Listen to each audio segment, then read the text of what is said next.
BWSSB ತುರ್ತು ಕಾಮಗಾರಿ ಹಿನ್ನೆಲೆ ಮುಂದಿನ ವಾರ 3 ದಿನ ಮನೆಗೆ ಕಾವೇರಿ ನೀರು ಬರೋದಕ್ಕೆ ಸಾಧ್ಯ ಇಲ್ಲ ಅಂತೆ. BWSSB ತುರ್ತು ಕಾಮಗಾರಿ ಹಿನ್ನೆಲೆ ಯಂತ್ರಗಳನ್ನು ಸ್ಥಗಿತ ಮಾಡಲಾಗಿದೆ. 15, 16, 17ನೇ ತಾರೀಕು ಕಾವೇರಿ ನೀರು ಪೂರೈಕೆಯನ್ನ ಸ್ಥಗಿತ ಮಾಡಲಾಗಿದೆ. ಜಲಮಂಡಳಿಯ ಅಧ್ಯಕ್ಷ ಆದೇಶವನ್ನ ಹೊರಡಿಸಿದ್ದಾರೆ. ರಾಮಪ್ರಸಾದ್ ಮನೋಹರ ಹೇಳಿಕೆಯನ್ನ ಕೊಟ್ಟಿರುವಂಥದ್ದು.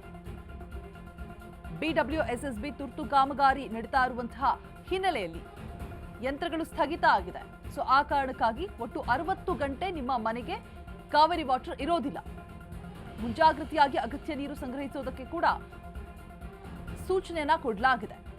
BWSSB ತುರ್ತು ಕಾಮಗಾರಿ ನಡೀತಾ ಇರುವಂತಹ ಕಾರಣಕ್ಕಾಗಿ ಕಾವೇರಿ ವಾಟರ್ ಇರೋದಿಲ್ಲ 60 ಗಂಟೆಗಳ ಕಾಲ. ಸೊ ಮುಂಚಿತವಾಗಿಯೇ ನೀರನ್ನ ಶೇಖರಣೆ ಮಾಡಿ ಇಟ್ಕೊಳ್ಬೇಕು ಅಂತ ಹೇಳ್ಬಿಟ್ಟು ಸೂಚನೆಯನ್ನ ಹೊರಡಿಸಿರುವಂಥದ್ದು. ಇದೀಗ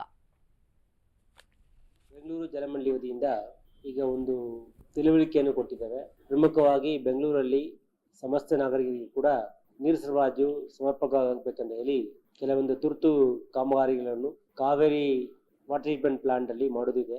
ಹಾಗಾಗಿ 15ನೇ ತಾರೀಕು ಸೆಪ್ಟೆಂಬರ್ 15ನೇ ತಾರೀಕು ಮತ್ತು 16ನೇ ತಾರೀಕು 2 ದಿನಗಳ ಕಾಲ ಇಡೀ ಬೆಂಗಳೂರಿನಲ್ಲಿ ಇರುವಂತಹ ನೀರಿನ ಸರಬರಾಜಲ್ಲಿ ವ್ಯತ್ಯಯ ಆಗಲಿದೆ. ಹಾಗಾಗಿ ಈಗಾಗಲೇ ಯಾರು ನೀರು ತಗೊಳ್ತಾ ಇದ್ದಾರೆ ಅವ್ರು ದಯವಿಟ್ಟು ಈ 15 ಮತ್ತು 16 ದಿವಸ 2 ದಿವಸಗಳ ಕಾಲ ಮತ್ತೆ 17 ಬೆಳಗ್ಗೆವರೆಗೆ ಸ್ವಲ್ಪ ನೀರಿನ ಪ್ರಾಬ್ಲಮ್ ಆಗೇ ಆಗುತ್ತೆ.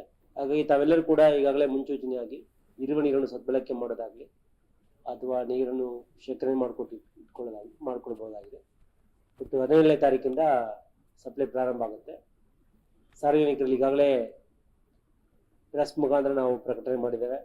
ಬೆಂಗಳೂರು ಜಲಮಂಡಳಿ ವತಿಯಿಂದ ಈಗ ಒಂದು ತಿಳುವಳಿಕೆಯನ್ನು ಕೊಟ್ಟಿದ್ದೇವೆ. ಪ್ರಮುಖವಾಗಿ ಬೆಂಗಳೂರಲ್ಲಿ ಸಮಸ್ತ ನಾಗರಿಕರಿಗೆ ಕೂಡ ನೀರು ಸರಬರಾಜು ಸಮರ್ಪಕವಾಗಬೇಕಂತ ಹೇಳಿ ಕೆಲವೊಂದು ತುರ್ತು ಕಾಮಗಾರಿಗಳನ್ನು